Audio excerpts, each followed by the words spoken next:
Welcome everyone to the Age-Friendly Accessibility Committee, Thursday, February 26th. We would like to begin this meeting by acknowledging that we are gathered on the traditional, ancestral, and unceded territories of the Nlaka'pamilk and Syilx people. We have our CO joining us on Zoom. Linda, can you hear us okay? Excellent. Thank you very much. She'll jump in if we do something incorrect. Adoption of minutes 2.1 Age Accessibility Committee minutes November 27th, 2025. We have a recommendation that the minutes of the Age Accessibility Committee held on November 27th, 2025 be adopted. Somebody put their hand up. Councillor Charney. I forgot your last. Thank you, Judy. Thank you, Judy. Any errors or omissions? All those in favor? Opposed, carried. No unfinished business. We have new business. The Age and Accessibility Plan. So basically, it's a roundtable discussion regarding the priorities of the new Age and Accessibility Plan for the next 5 years. The last meeting that we were here, we had it presented by the lady. We went through it, and you've been given it in an email to go through. So my suggestion is if there's something that came across that you saw that you were wanting to raise questions on, or what we should be looking at and stuff like that. And I'll kind of start off.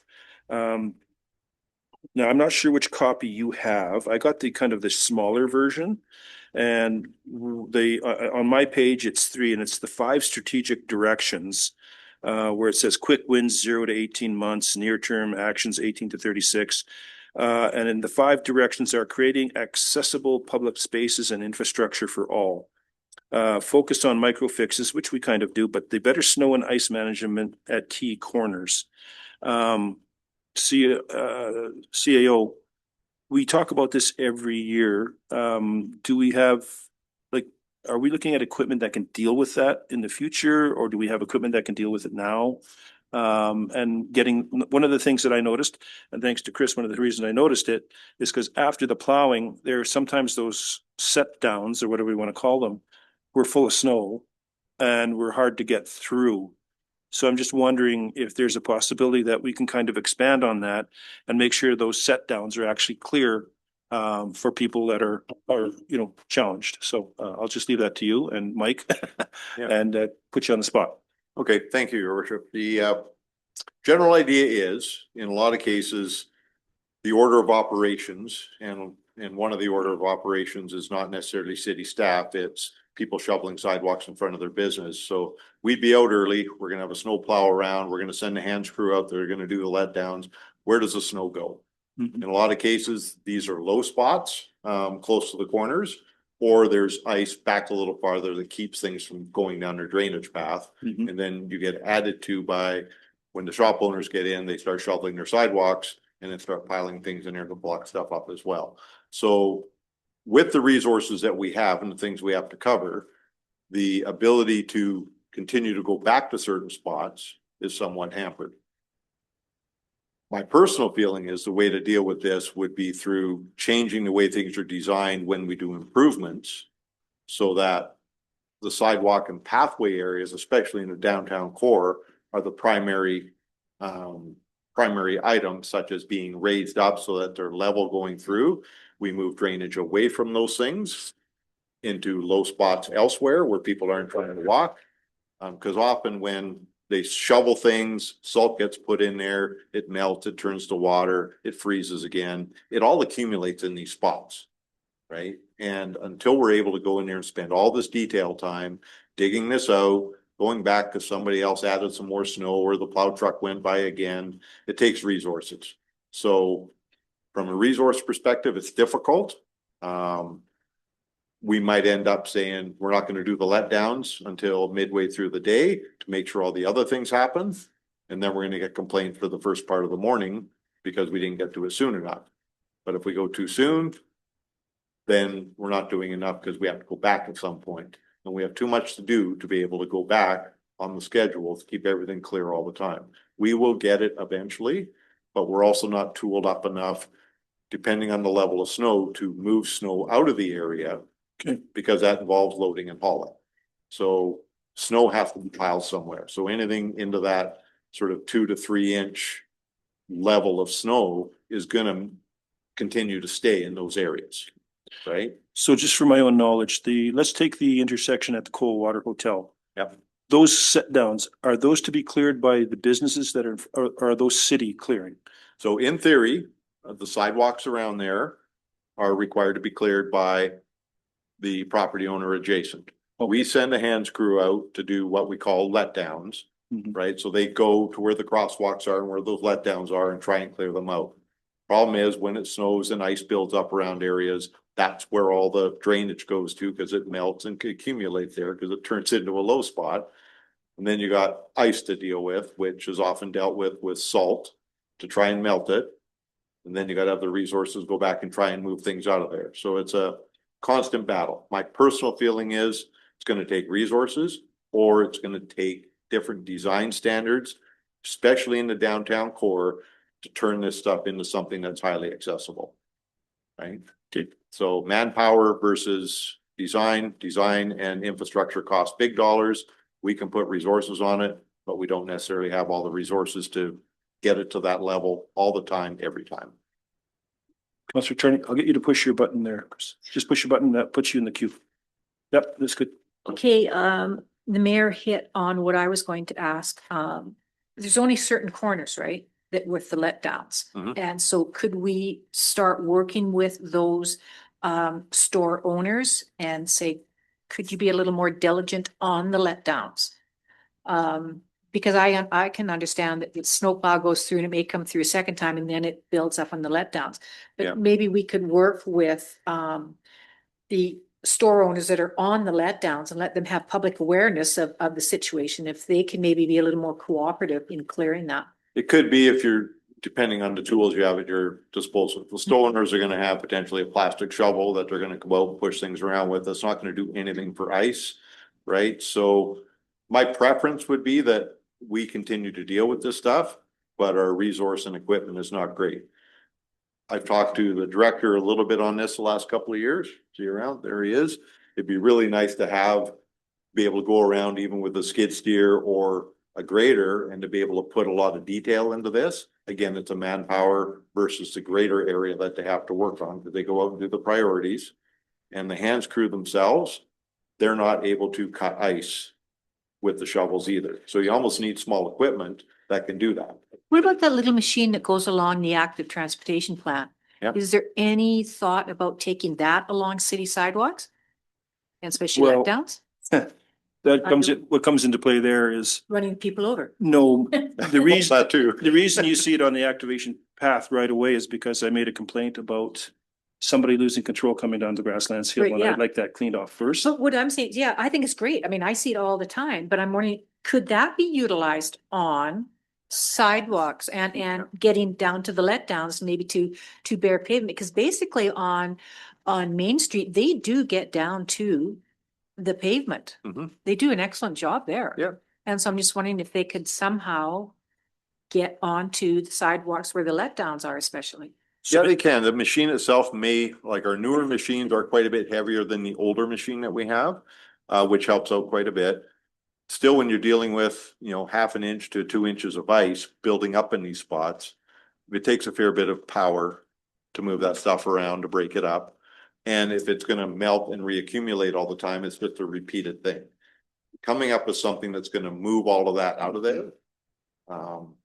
And once again, resource wise, a lot of communities will simply bring everything into the middle, scrape everything all down and then haul it away. That's not gonna happen in a 2 to 3 hour basis while a snowfall's happening overnight. So we're gonna have some time while they're working through things where things aren't ideal. If they can continue to work for a day or two, they can have an impact on this stuff with equipment, but we deal with the priorities first. Right? The priorities there are the hands crew clearing snow to keep the depth of things out. But it melts and freezes here quite a bit, just with the temperature variations. It's not like, say, in Alberta where it gets cold and it stays cold. You do it once, you don't have to worry about anything melting. Or down the lower mainland where it gets snow, you clear it once and it's melted and it's gone. We have this freeze thaw going on, and accumulation. Ice is getting thick. It's a lot of work. So maybe what I would suggest is if we could, that you have a vision of how this should go. Maybe if we could have something for one of the meetings where you could kind of lay out, you and the director lay out what that would look like in the future, so we just can have an idea of what that would look like. Yeah, so I can explain it to you to get a vision into your head, but from a transportation design perspective, if you take an intersection like the one at the Coldwater Mhm. and you lifted that intersection up, right? So it's sidewalk level for an entire square through the intersection. You ramp up with the cars, it's traffic calming for the cars as a starting point. It's gonna slow them down. They're gonna be in a different environment and it's gonna change how people drive. You use that height, push all the drainage away so that when you're clearing that, it's not gonna come back into a low spot by the letdown, right? Cause the letdowns will come out. You're gonna be at highway or at sidewalk elevation, not down here. You're gonna go straight across. Your curb line's gonna have a high spot and it's gonna drain 20 meters away from there and go into a catch basin. So that's. Yeah, obviously that's a lot of infrastructure, but to start with one and work our way around in the plan. Down the road is gonna be huge because it's gonna accomplish traffic calming. It's gonna accomplish better drainage. It's gonna accomplish better movement for people trying to walk and ride bikes and scooters and everything else. To one point, Coldwater. Well, you'd have to do the whole intersection. Yeah, Yeah. the whole Yeah. intersection, I mean, whole intersection. Say we took one, Coldwater, and along to the bank and the Elsor and the housing area. Say we did that one intersection. What would the cost of that be? Without going into detail, I guess, of where all the numbers come from at this point, my thumb sucked on that somewhere between 250 and 500,000, depending on everything that's happening at the intersection with lighting and power and everything else that you might have to adapt to. It might be as easy as less than 200,000 if it's just everything on the surface and we can tie in the pipes back farther and move some inlets. That's pretty cheap and easy to do, right? But until you know specifically everything you have to touch, we have to guess a little bit big, right? But I think from a perspective of what Merritt should look like down the road, we've seen examples of that in Penticton. If you've been there lately, they've got one intersection very close to the lakeside down there where it's up like that. That is a vision. And that's what we should have been doing for the last 30 years. Victoria Fort Street has all been converted Yeah. that way. I was just there so Fort Street, the whole Fort Street. Chris, please. In Europe, what you're talking about, but instead of lifting the whole road, what they did is so you come off the sidewalk, and as you go into the road, it goes down a bit, go across the crosswalk, and then it comes back up. So you're creating a ramp at the corners, but those sidewalk corners are actually in a bit. So instead of the corners being right at the corner, they brought the corners back, then created. Yep. The Yeah, ramp so your down. crossing point is back farther. Yeah. Yeah. So therefore, like you said, the water doesn't build up. The worst corner for water buildup is the post office. Yeah. But anywhere where Trust you me, ramp down. because when it really does melt, I can't even get across the two corners that are kitty corner. I can't get across either one of them. I have to go down the road and around. Coldwater's not so, Coldwater Hotel intersection ain't so bad. That one is the worst one in town when it comes to melting water. What could be worse could be the city furniture parking lot. Yes, that's bad. That's But- terrible. Yeah. But in my career as more of a transportation engineering type, I've been at war over letdowns forever. I hate letdowns, always have. If you look at the way a lot of the multi-use paths are designed, they're designed so that snow melts across it, sidewalks, because it's cheaper. We don't do separate sidewalks. We do sidewalks tied to the curb and expect all the drainage to cross the sidewalk. They're always icy. I mean, there's so much wrong with doing that, but they do it because it's cheaper, right? So if we build sidewalks like we build roads to drain, right? And yet vehicles don't have trouble with half an inch of ice. Pedestrians do. Right? So finding ways to build your pathways, finding ways to build your sidewalks so that they're the high point and drainage moves away from them, ice moves away from them. To me, that's the solution. Now, that's the big solution. Short-term solution is if we're gonna make it a priority in the downtown core around all these corners, we have to put the smaller equipment on there that can dig through it. We have to put the staff on it, and we have to be able to resource it that way. I mean, it's not impossible, but recognizing that every snowfall is different. timelines for everything is different for who does what. So we're gonna have to go back and back and back until such time as the area is completely clear and no more things are happening there. And that's a resource problem. It's only a problem from a money perspective. It's only money. Hate to say it that way, but it's only money. Right? You, Chris? Yeah? Or you, oh. Light was blinking, it went on. Okay. So, I think that's something we can chip away at and see maybe what Europe does, what we can do. The other thing, Counselor just asked me what kind of funding. I think probably we could hit the FCM Greens communities up for something like that and see what they come up with and try and look for some funding for that, because again, it's about keeping people moving and making your city more available. So I don't think it would be too hard to find money to start looking on that. And, you know, for the first ones to go ahead with it, then we can be the beta tester sort of thing and see how it goes. And you I also, can throw a cheaper idea out too, that's sort of an interim that works to a larger scale. If we do crosswalks in the middle of a block, somewhat to your idea of moving things back a bit. Yeah. But it services things from both ends. A lot easier in the middle of a block to create that high point, right? For vehicles to deal with, and you got less infrastructure than you do in a intersection. That we'd be able to do a raised crosswalk that would drain away from it. As long as we handle where things are going to the underground infrastructure and do mid-block type crosswalks as well. That'd be thumb suck on that, $50,000 of crossing.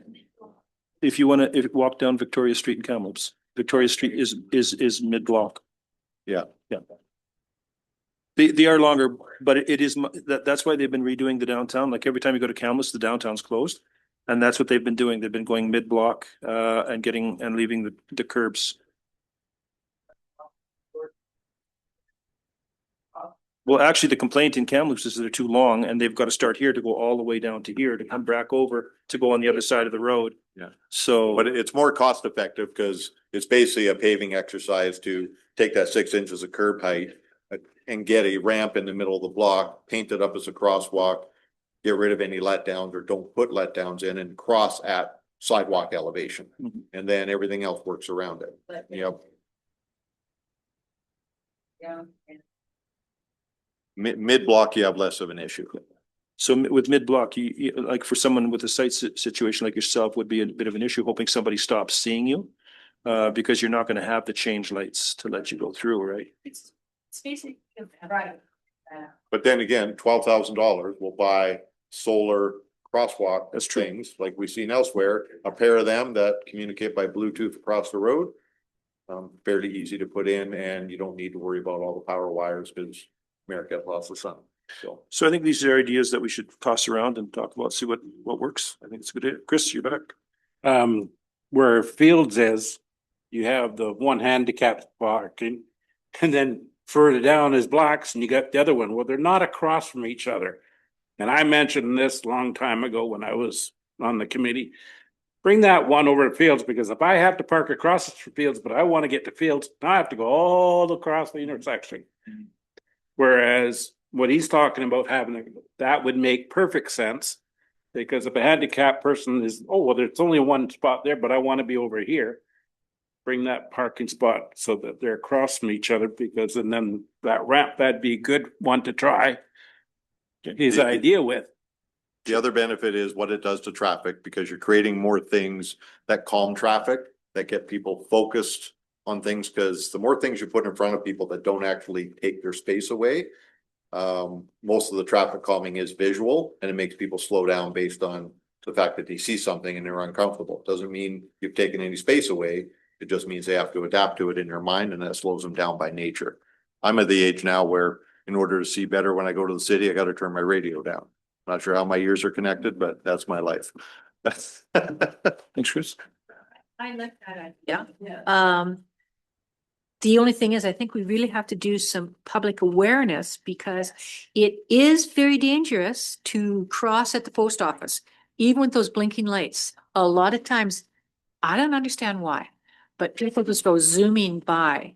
But I think the more of those lights that we have within the downtown core, the more aware people are that we do have flashing lights.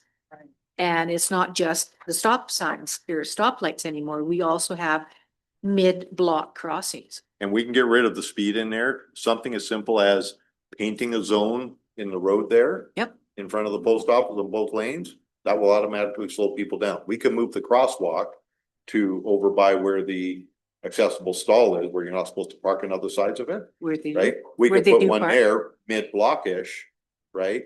And just the painting of the crosswalk will change things at that point. But you could take an entire zone of paint in front of that thing and put crosshatches on it, and that will naturally make people slow down and pay different attention. I think that's something to Yeah, try. good ideas, something we should toss around. Well, you gotta be careful, because sometimes too much gets ignored then too, so it's gotta be the right amount, right? Anything more on this subject? Anybody else have anything that they saw in the report that, Councilor Charlie? Well, Oh, go ahead, push your button, Gail. Yep, you're next. the thing that I read the 115 pages Oh, good. because I didn't know there was this. No. The shortened version of it. So I suffered through it. But the things that came up quite often were the uneven sidewalks, the snow and benches. Now, we've talked about the snow. The uneven sidewalks, I know that we have that machine now, the grinder. So I think that we are addressing that one. And the benches are a problem because we've had to remove them for different reasons. And I don't think that they're going to go back until we solve the downtown core problem.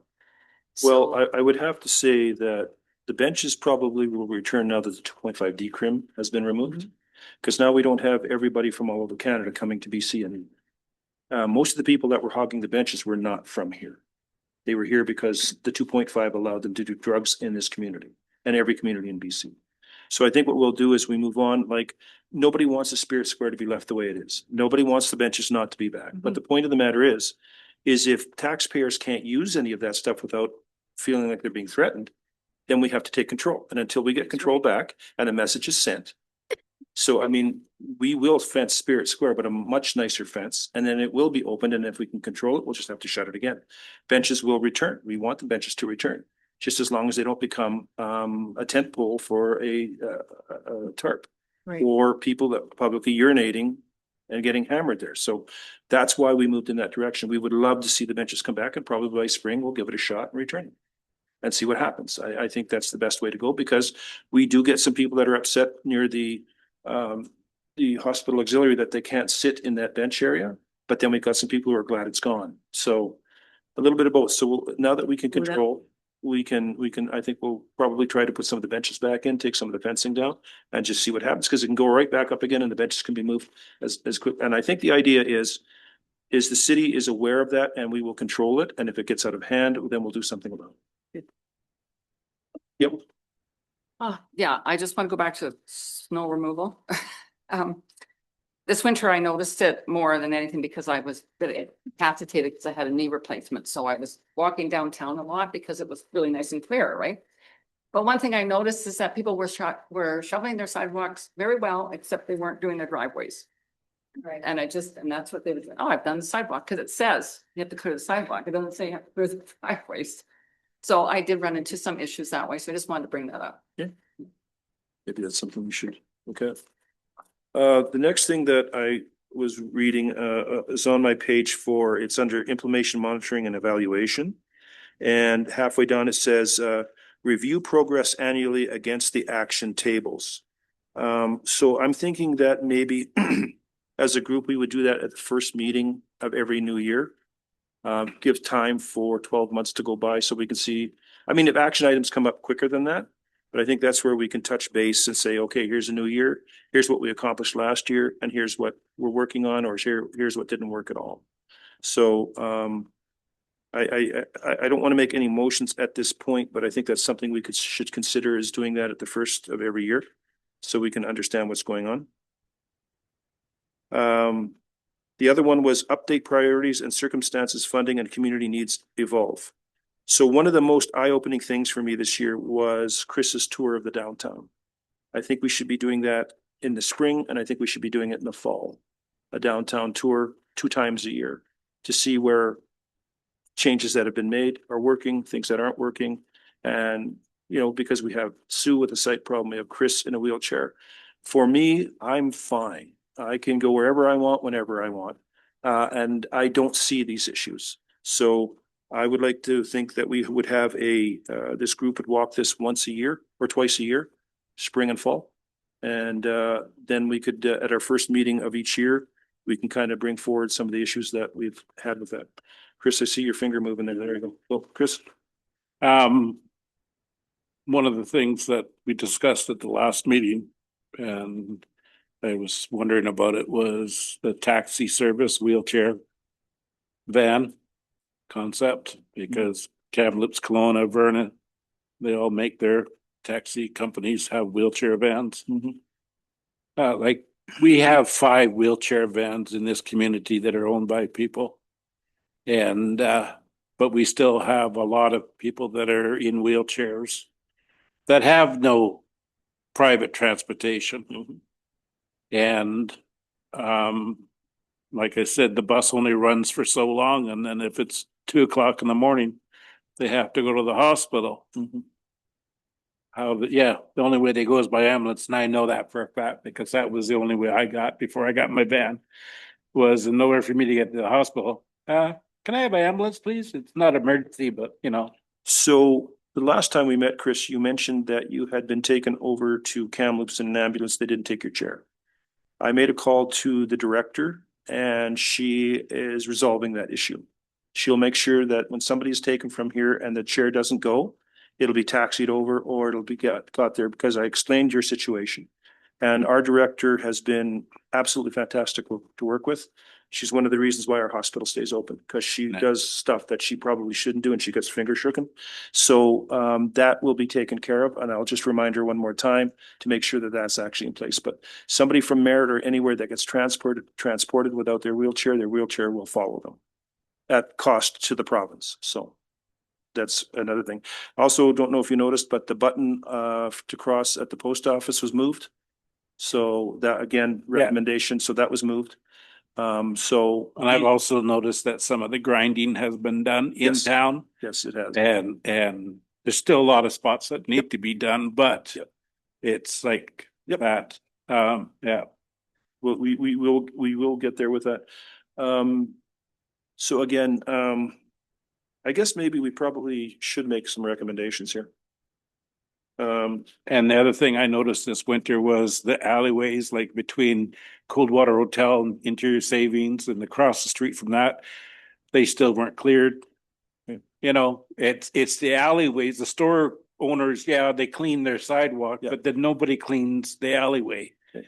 And I did it again on the side where the gun shop place is, Mhm. just past in that alleyway. I went, and sure enough, I slid down again. So what do I have to do? I have to go around the cars, down the main drag. And even this winter, I couldn't get, because I went from the post office across and then across like this. And then that person never plowed their sidewalk. I had to go on the road all the way to the alleyway.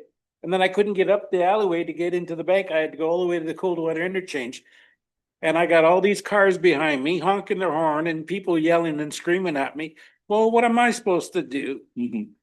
So the So idea, that was one incident that happened this winter. so the alleyways are not priority. We have to get the priority areas first, and those would come second. So that will be an issue. We just don't have enough equipment one of the big things that helped us this year was the new grader.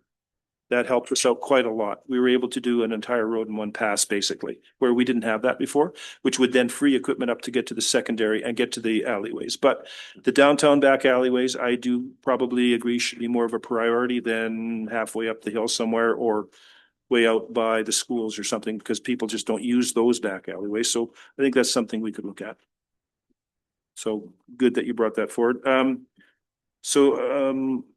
I'd like to make a motion. I'd like to make a motion that under the implementation monitoring and evaluation, we review progress annually at the first meeting of each new year. Need a seconder for that. So, Gail, any questions on that one? Those in favor? Opposed? The other one is update priorities and circumstances, funding and community needs evolve. I would like to make a motion that we do one, this committee makes a town walk spring and fall. Thank you, Judy. Any questions on that one? All those in favor? Opposed, carried.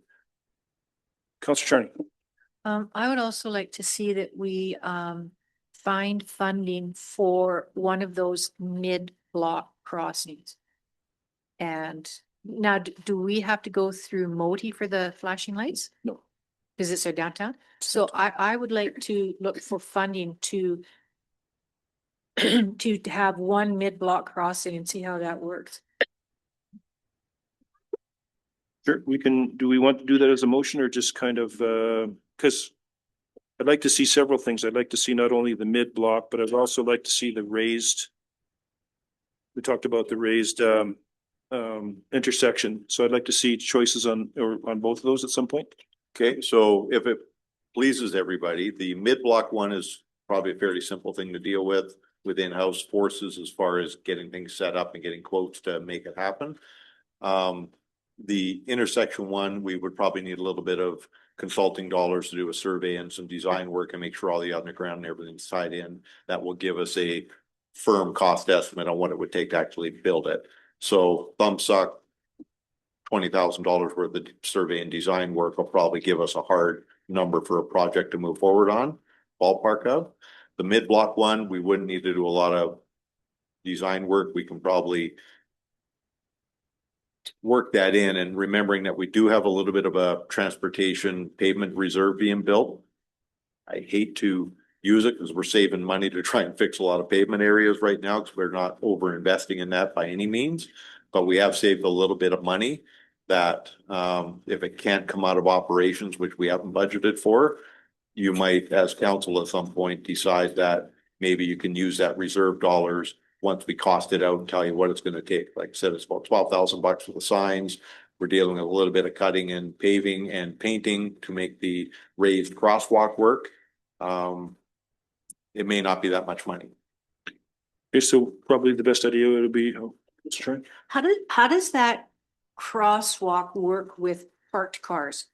You lose parking a stall. space. You lose a stall You lose a on stop. both sides. Okay, okay. And Kamloops Place, you lose 3 because it's humongous. So, but then again, they're much longer. They're Is blocks away. I guess it has to be a whole stall, doesn't it? You It has can't to be. realign the No. slots along? But you can work with me a bit on that. I can take all the parking away on a block and encourage people to walk more, and that would be our contribution to their health and safety, right? Park anyway, look at the post. I'm glad this is being recorded. Yes. So we can fall back to that. Yeah, CAO So- gets fired, he says. So, Councillor Charney, would you like to make a recommendation on that? Yes. Charney, A motion? a motion, sorry, motion. Yeah, just a Yes, recommendation. I would like to make a recommendation that we look for funding to do a mid-block crossing on one street. Pick a street. I don't know which one. Well, probably for me, it would be between the Royal Bank and the Bank of Commerce, do that one. That's the busiest part of town. Yeah, Uncle Sean, yeah. Yep, yep. Is it the Fine. 2000 block or 2100 block or whatever? So that same block that we talked about for the revitalization primary. Yes. Yes, middle of that. yes. Yep. Okay. Yep. Linda, please seal. Don't. Are you Sorry, mute? just had to unmute myself there. I just wanted to draw your attention. It's great that we're having all these really good conversations about specific projects. I just wanted to bring it back to as well. One of the purposes of this meeting was to go through the list to help make priorities as to what the committee feels that we can focus on in the near term and the long term. So kind of looking at the whole plan as the bigger picture to see what some of the priorities from the committee are, because there's a lot of items in this plan. We can't do everything in 1 year. So we're just kind of searching from the committee perspective what the priorities would be as well. Yeah, and that's kind of what we're doing. We're kind of, rather than going through, like if you go to 5 strategic directions, I mean, we've only talked about one there. We've talked about, these other ones. So yeah, we understand we can't do all of it. And I don't think we're gonna be able to cover it all in one meeting anyway. I think we're gonna have to Yeah. have another one and go through it. It's a lot here, even on my, whatchamacallit, but yeah, I mean, we still have to talk about housing. We have to talk about several other things and, yeah, Okay. yeah, yeah, right now.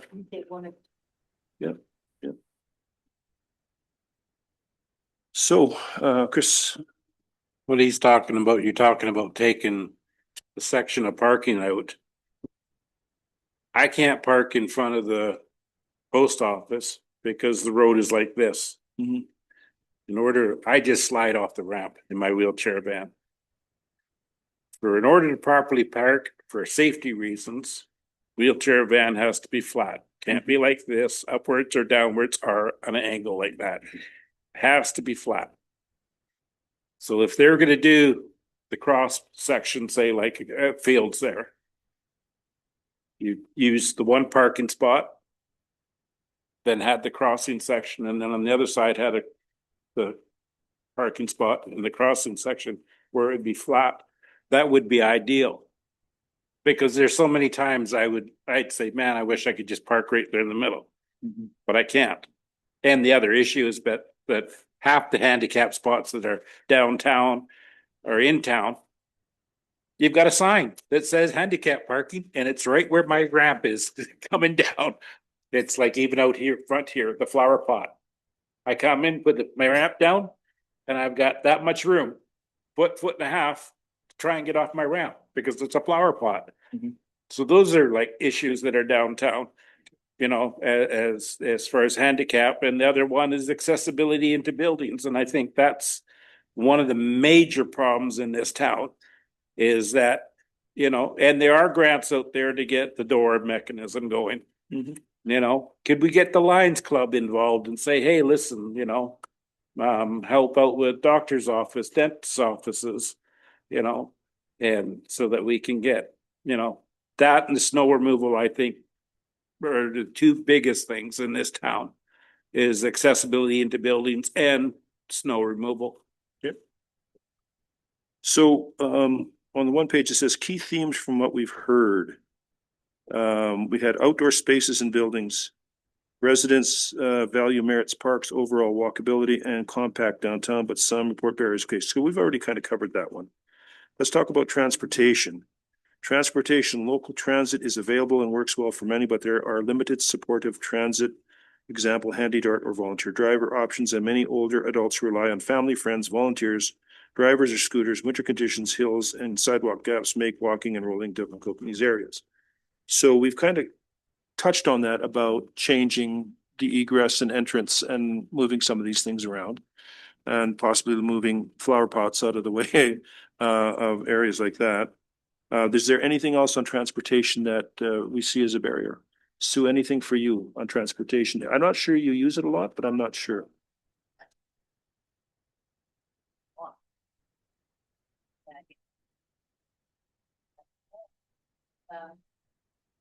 Saying the snow stuff and maybe another couple of like solar street lights or whatever would be good to have out. So question I got for you, Sue, when you're at the where the Coldwater Hotel is, you're at that four-way. When it Yes. tells you that it's safe to cross the street, you still don't know what street it's saying, correct? Well, no, it doesn't say which way, but that's where you listen for the traffic. Well, So, I don't know really if we want to rely on that.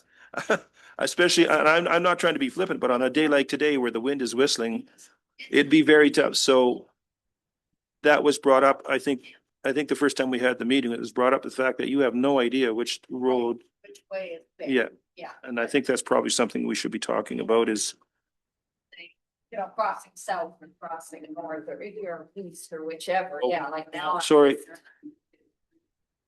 Yeah, some of them do. No, but like me neither. so But because it's we're the- being recorded, you got to hit your mic. So, sorry, that was my. I hit so- it it's before already you done, click so- Oh, sorry.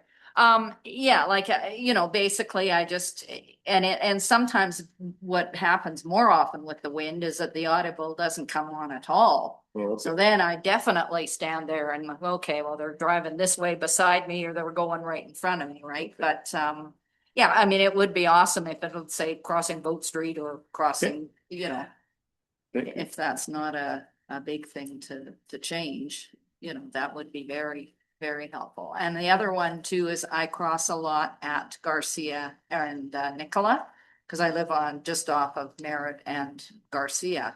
And that street light, that, you know, it's just a push button, which is great, but I actually, when I first started going there, I just phoned the city and asked them to meet me out there because I count how many seconds that it's, because it's only a flasher. So, you know, you kind of count how many seconds you have to get across. But Good to know. I know you've been waiting forever to get one where the daycare is too, at Blair, and 3 years. yeah, that would be awesome. 3 'cause years. That's my corner right there, but I get, you know, I end up going down Garcia. Didn't realize it took an engineer 3 years to sign his name to something. And I've continually badgered Modi on this, continually, every year, 2 times, 3 times a year. Yeah. That's the whole idea. It'd have been done years ago. Counselor Charney. I think the quality of the voice control at those crossings has to really be improved because at the CIBC, I don't have a clue what they say half of the time.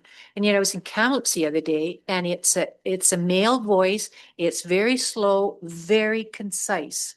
And you know exactly which way it's crossing. Whereas the one we have down by CIBC, I think is very unclear. All it said is the walk sign is on. Oh, yeah, and it's really, But, walk yeah, sign is on. yeah, Walk sign is on. Yeah, So, I know. yeah, that's right. exactly. So, but the one in Kamloops was walk sign is on, crossing Seymour. And it was, you know, it was slower, louder, and a deeper voice. So it was very easy to hear. So I think that's something that we could also look at. So the next one on the list is housing. And it says there are a few affordable, accessible units for older adults and people with accessibility needs. And many live in older homes that are hard to maintain. Housing and transportation barriers interact, meaning that moving closer to service is often unaffordable. So we do have a housing director and we are, you know, working on housing situation. But I'm not really sure that most of our housing is really geared to senior housing. I think it's just to anybody who can live in that at any point in time. So yeah, I don't know. It's open if anybody has anything to talk about housing on or suggestion on housing or what they're finding difficult about housing. And I know it's we're working on some things. And unfortunately, the province keeps changing the goalposts every other year. Believe it or not, they were more than happy to go to a single egress for a fire in an apartment, one entrance only. If you can actually believe it, we voted that down because that's just an absolute. I cannot believe that the province now wants that to happen. It's crazy. So we voted that down. We're not going to build that way. It's just too dangerous. So it's just crazy things like that. And then there's a thing out there called the 5-step program where they keep adding steps to make the houses more warmer, hold air, but they become almost, it's about $50,000 more every step they go up. And it's getting to the point where they're adding almost $200,000 to the cost of a house just in the step program. I know they've lifted some bylaws, but doesn't really seem like it's focused on communities like ours or seniors or people that are lower income. It's more people who can afford these things. So, and I think maybe for as we move forward, I think we need to focus housing on all, but there has to be focusing on handicap and seniors as well. And I just don't think that's there. I just don't. I mean, if you have a look at the 2026 budget that just came out, there's not a single thing that helps a senior out. Nothing, not one dang thing. Matter of fact, there's a deduction. It's ridiculous. Chris? I watch television and I see an ad on there where 2 hockey players turn around and they saying how they make these small home community villages and it's for veterans. Yep. From the military. Yep. Has Merit ever thought about doing one for seniors and handicapped people, making a tiny home site? So when we were in Toronto, we stopped at a group out of Seattle called Pallet Homes. The whole home comes on pallets and it opens up like a tent. We also have another gentleman that we're working with that has brought one in from China, has set it up. And we're waiting for him to go through all, because stuff that comes in from China, and this is not necessarily going to pass CSA regulations. So we're trying to see what that costs him when he does it. So we've been looking at that. We've been looking at that for the Knights Inn, rather than having a hotel that you pay someone $2 million every 2 years. You give us the 2 million, we'll put up 45 of these homes on Crown land and have a community designed. Yes, we have, but again, you come into BC Housing, and BC Housing is not necessarily the best partner you want to be involved with, because it's either their way or they'll take the project over and they'll just do whatever they like. So yes, we have talked about it. We've also talked about modular homes, homes that are being built, or manufactured homes. I went to a conference last year, going to another one this year. So we're looking at manufactured homes that can be built for the community on a very lower income base situation. And from the time you pay for the house till you get the keys is 12 weeks. And that is an apartment building actually of 9 or 6. So we are looking at these. Yes, we are. We are definitely looking at these. It's the only way that some of these kids that are in there between 25 and 36 are going to be able to afford a home. It's that simple. So yes, as a city, we are looking at that. We have a housing director. We have a housing needs situation. So we're very well aware of what we need for housing, and we're working on it. But there's a lot of this. And then, of course, it's dollars. Dollars have to flow. And then you have to work with the government. I've been asking for Crown land now for a while. I'd like 15 acres of Crown land. It's our land. Give it to us. Let us use it.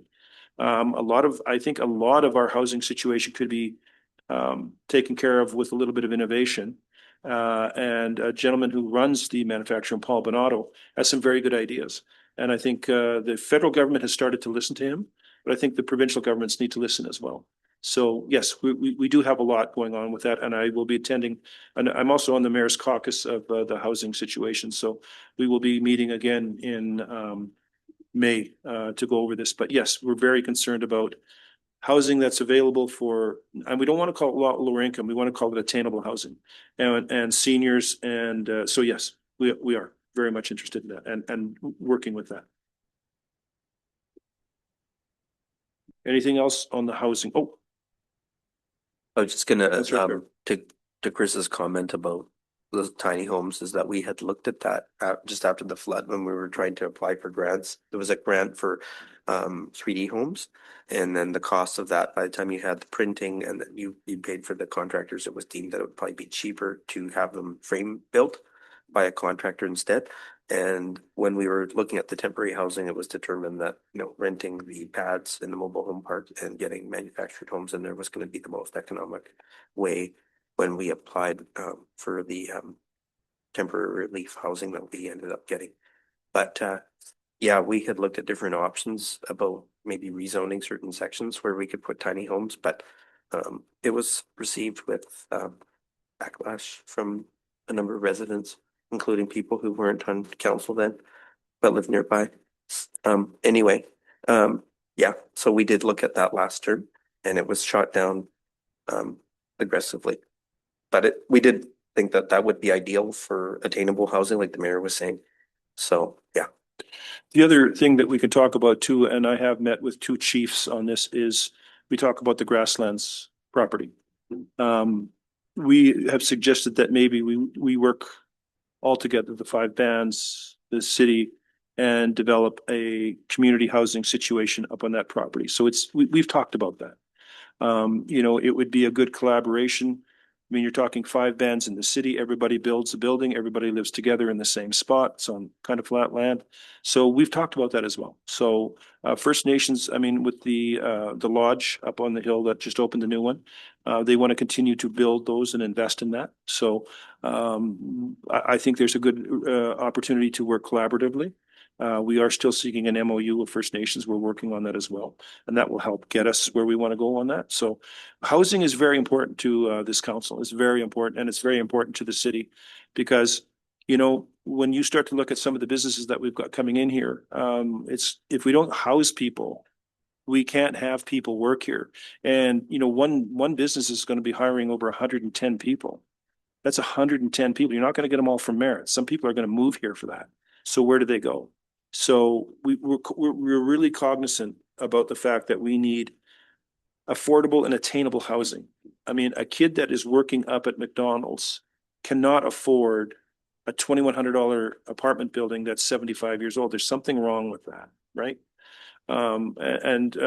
We all saw it with the flood. I mean, it was renoviction, right? My next door neighbor, the house went from $1,150 to $2,400 a month after the renovation. They couldn't pay it. They moved out. They were our neighbors for 27 years. And now it's a parking lot because the person that's there just doesn't really give a hoot about the yard. It's a disaster, but they can pay the rent. So stuff like that is something that communities need to be cognizant of, and we need to let, you know, the powers that be that can't keep happening. It's one thing to be, you know, affluent and be able to afford these, but not everybody is that, right? So we're one of the reasons that we do have a housing director is for this situation. We're one of the few communities that have a housing director, and that's how serious we're taking this. Is that we need better housing, more affordable housing, and forever homes. I mean, people want forever homes, you know. So we are working on that. More to come on that. The next one down, social well-being and recreation. So the social well-being and recreation, I think social well-being, you know, it basically says Merritt has strong assets, the senior center, civic programs, parks, informational, social networks. Yet many older adults remain isolated, especially those with mobility, mental health, or income challenges. And that's correct. That is 100% correct. So I'm not really sure how we attack that one. I don't know. If somebody decides they don't want to leave their house and they don't want to, they're not going to. Councillor Czerny. You know, I think between the senior center and the CLC, you're better at homes, Judith, right? There are a lot of activities for seniors to participate in, exactly what you said, that if they want to get out of the house. And I don't know what we as a city can do to assist people if they don't want to get out of the house. You know, I look at the senior center, I mean, a wide variety of activities, a wide variety. Judith's got some excellent programs for seniors. And they just have to be willing to participate in the programs. And I know both are well advertised. You do a monthly update, and the seniors have a monthly update. So, you know, you can only do so much, but I think there are things in town that are available for seniors. And I do believe that we advertise fairly well. I mean, our webpage usually has something on it. There's usually something in the paper and stuff like that. Judy or Gail, I'm not sure who's pushed that button. Judy. Thank you, Councillor Charney, for that. And yeah, the Better at Home social programs are doing fairly well. Recently, some of the feedback that I have been receiving from folks in community, some seniors, I guess the two things, because I agree, if folks don't want to leave, they're not going to go out. Some folks, though, they do find, again, the mobility piece with their walker, and sometimes it's just based on the time of year, or accessing the space. So that can be still one of the deterrents. There are still some individuals who just aren't aware that the information is out there. It's definitely getting more out there. My hope moving forward is perhaps to be able to partner a bit more with some other organizations or even the city, such as the city saying, hey, there is Better at Home program in Merritt, like on the website or something, right? So that is my hope, and really the only thing I can see for just trying to amp it up a little bit. But otherwise, yeah, there's a lot of options, and so yeah. I do notice more at the pool. There's been a major uptick in the last year and a half of seniors actually showing up for the exercise thing. And because when the hot tub doesn't work and the pool's too cold, I definitely know about it fairly quickly. So I have seen as many as 40 ladies in that roundy pool and it's become a social situation, which is nice to see. They keep trying to get me to get in there, but no. Councillor Czerny. This is a question for Judy. I don't know what your budget is, but the sign up by the TNV sign. Have you ever thought about advertising some of the things at the TNV sign? We'll get you to push the button there. There we go. I had kind of wondered, but I don't know who to contact. It's right on the sign. It's right on the side. Numbers right Okay. on the side. I'll slow down and But get that. also too, for your information, if you're going up the Grasslands Hill, you see the other sign that's going in.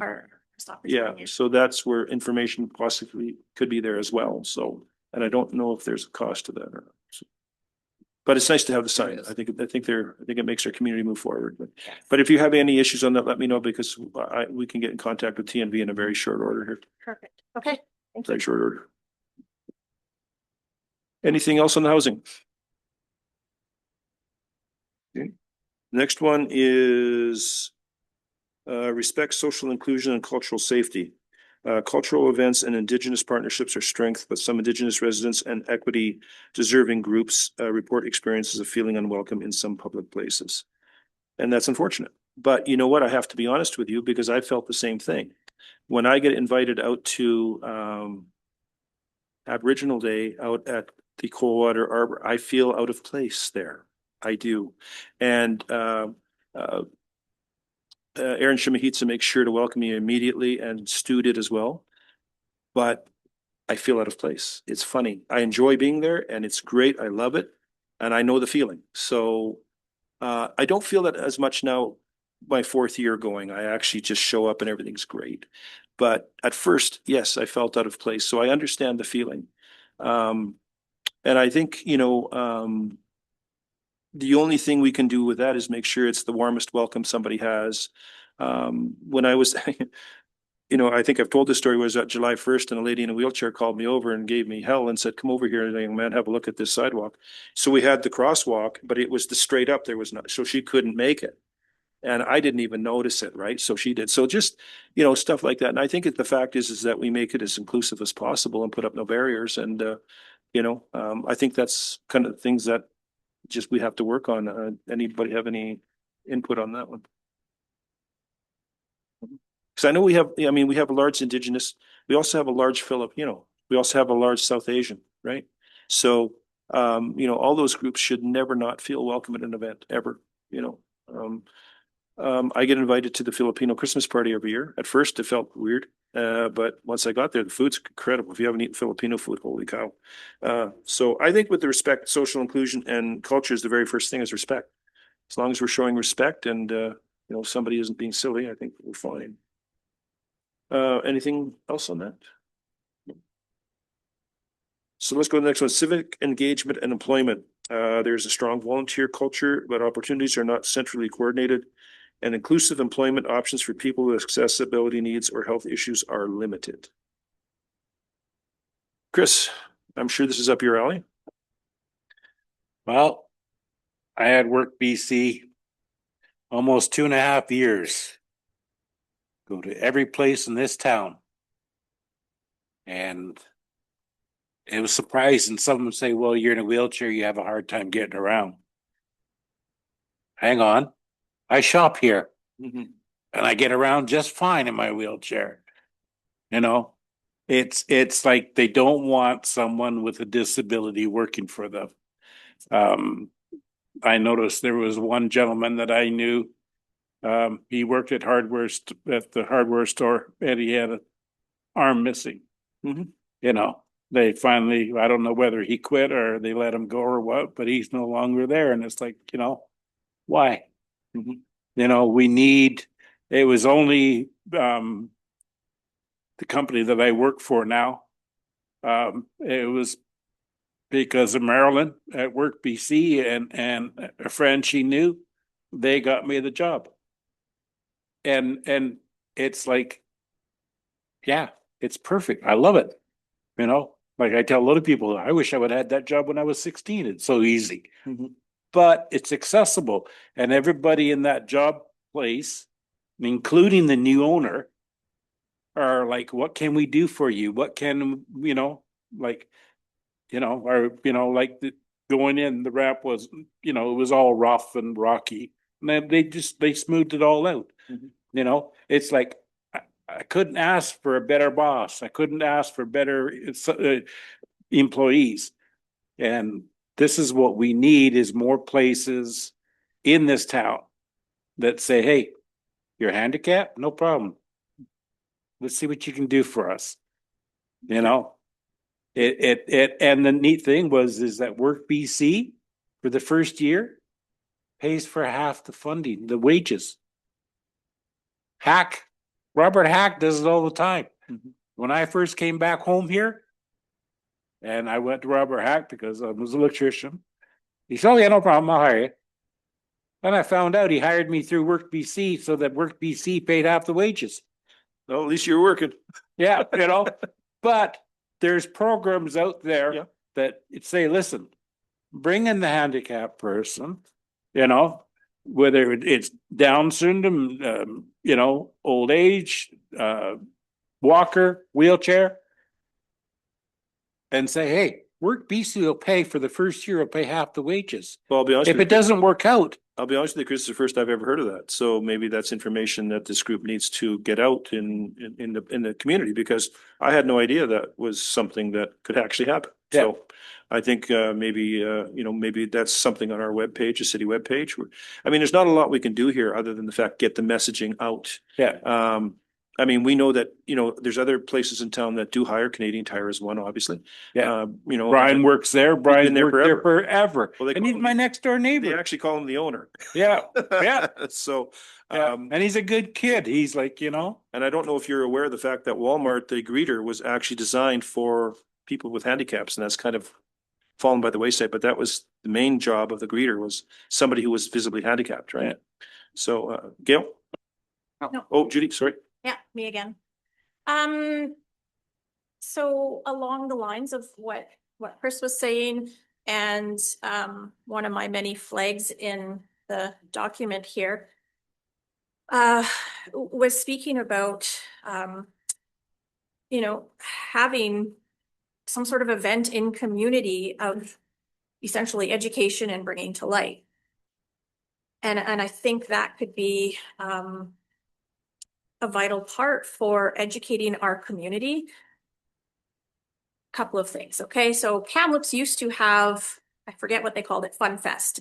And it was some of the ICS community inclusion programs and other organizations in community coming together and hosting an event to be inclusive, essentially.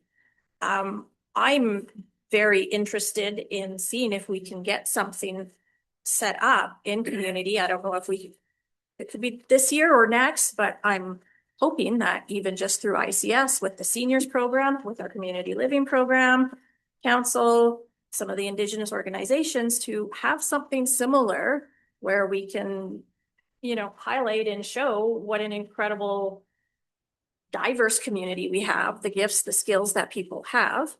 The other piece, once upon a time, I was on a board with Community Living BC, and one of the projects was going into places in community.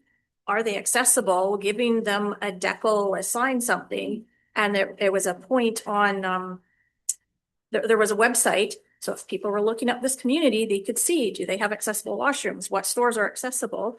And that was mentioned in here. And I feel that's a very doable and tangible sort of goal that perhaps could be something we work on over a period of time. But I think education is what we really need with the situation, such as what Chris was describing. And again, working with seniors, I have seniors who are amazing volunteers, just going. Let's highlight those things. CEO, I think I know where you're gonna go with this, but go ahead. An idea just rolled through my head. It's crazy as it sounds.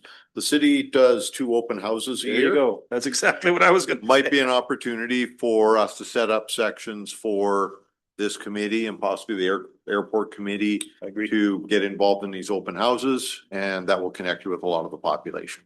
Do it in conjunction with that. I think that's exactly what we should be doing. Shows off the committees that we have, shows that it's a committee that not only show what we could do, but also the successes that have come from it. The grinding of the buttons being moved, Chris, when we went on that tour, you got stuck in the post office there. They changed that immediately.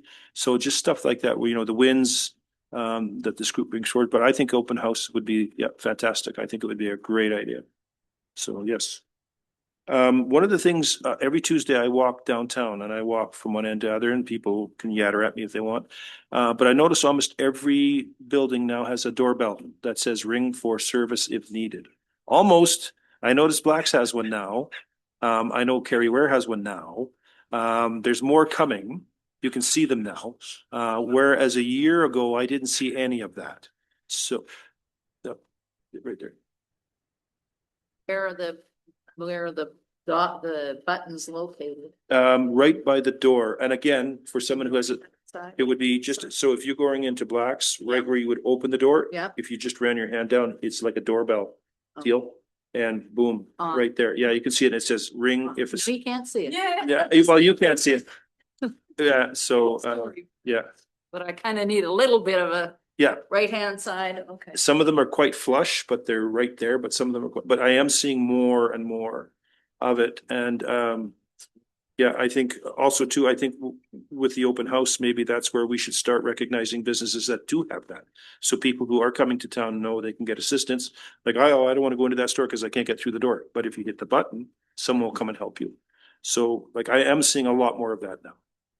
So, Chris? I was the one that might have got that program going. Yeah, well, because I went in and I said, well, then put a doorbell in, like, you know, and I like, you know, it costs $2, you know, battery operated doorbell. There you go. And Like, it's, you know, it's working much better because the Yeah. whole electronic door thing is fairly expensive. So, yeah.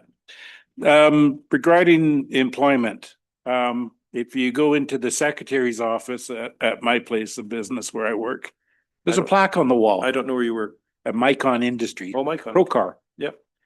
And there's a plaque on the wall saying this company is hired a handicapped person. So you go through Work BC and you hire someone with a disability, you get a plaque for your company. That's something, you know, that companies could turn around and say, listen, we've got this because we hire this, you know? It's another idea, but Good. Anything more on communication? Okay, we'll do one more and then we'll call it, so community health and wellness services. It says health and social services are appreciated but stretched. Access challenges, including long waits, the need to travel to larger centers, limited outreach to those who are housebound, and complex navigation in the system. So I think we're all aware of what this is about. This is about hospital closures. It's about ER closures. This is about nurse shortages, doctor shortages, stuff like that. One of the things that I do, I sit on the board of Thompson Health Regional District. And one of the things that I do always extol is the virtue of Schwacom Health. Schwacom Health is going to make a huge difference in this community. Once that building is up, you're going to be able to have an operation in there, have a baby in there, the whole bit. So it's going to change the complexity of what our community looks like. I've been very honest with IHA that unless you guys get off and just start doing something, they will shut this hospital down. That will be the hospital that everybody goes to. So that is setting a standard that IHA needs to work on.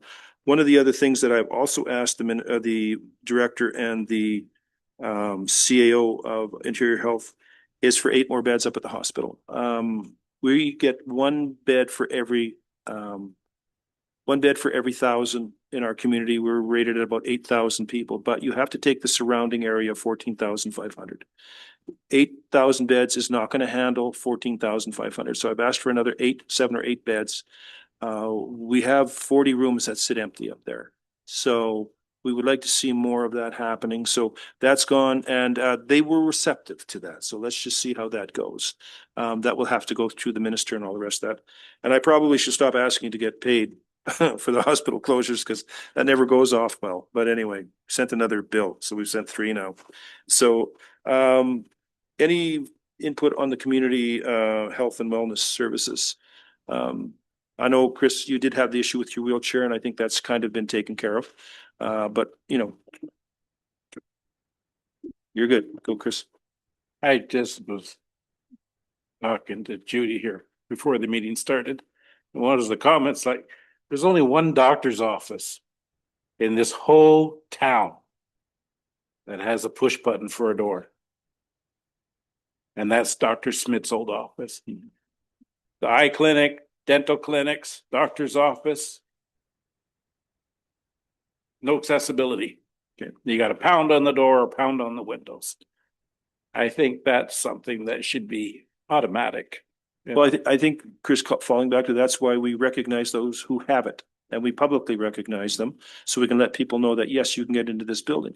And those who aren't on that list probably should get on that list, especially if you're a health professional situation, probably would be a good idea. Yeah. So, I think that's something we could be looking at as well. So, anything else on the communication or the community health and wellness services?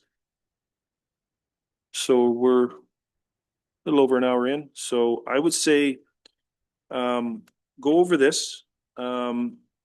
We'll meet again and other things, and we can probably, if there's more to be asked or wanted from this, we can touch on that and see where we're going from there. Yeah. Anything else from anyone?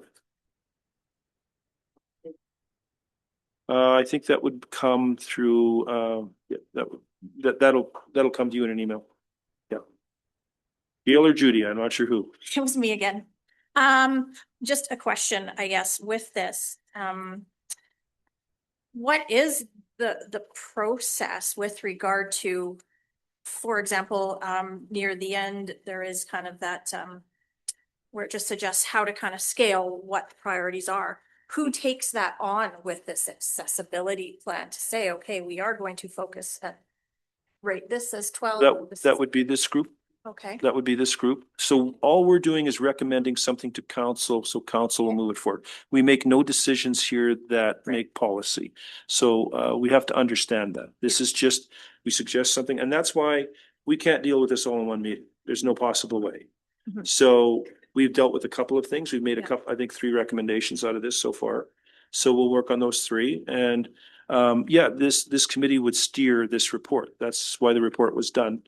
And it's a large report, and I do believe she said the lifespan on this is every 5 years it should be done or something like that, I believe.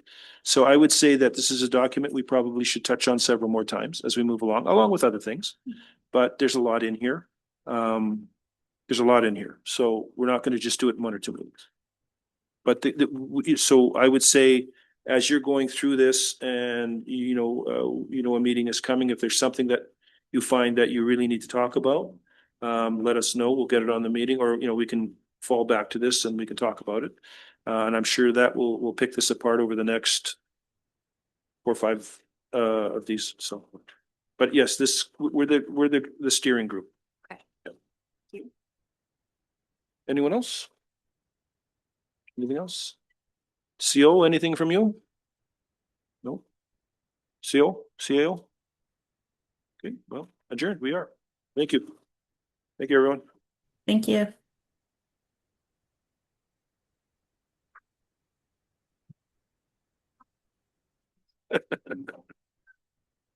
So, gotta go to work. Yeah.